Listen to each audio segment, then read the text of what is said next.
Hi, this is Anthony, and today is day 31 of 365 days of bringing you short video content for the year 2026. Can you believe it is January 31st? January is over. The first month of the year is coming to a close, and I pray that you had a great January. I pray you've had a great, blessed year so far.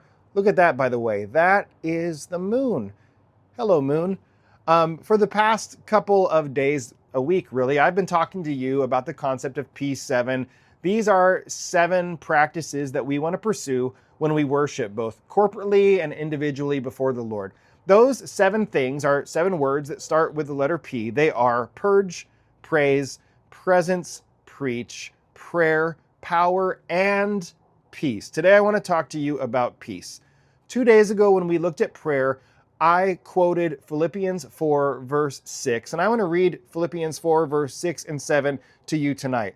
It says this: "Do not be anxious about anything, but in everything by prayer and supplication with thanksgiving let your requests be made known to God." That's bringing our requests before the Lord.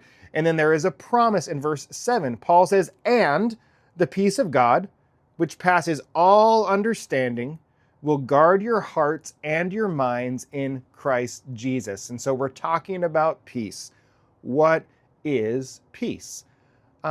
In the simplest of terms, peace is a lack of conflict. And in the life of all men, in the life of Christians, there are 3 different pieces that we are pursuing in our lives. Number 1 is peace with God. Through the life, death, and resurrection of Jesus, we are no longer God's enemies. We are not at war with God. We have peace with God through the life, death, and resurrection of Jesus. That's the most important piece of all, is to be at peace with God.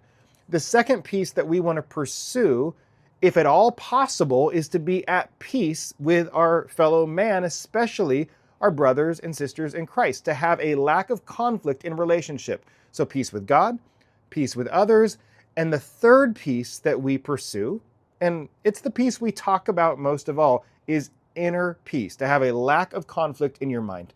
And so it's my prayer for you for the remainder of this year that you be at peace with God through Christ, at peace with brothers and sisters in Christ and the people in your community, and that you would experience even an inner peace, a lack of conflict in your heart and mind, that you would experience a peace from God that passes all understanding, and your mind and your soul would be at rest, just like Jesus said to the storm, "Peace, be still."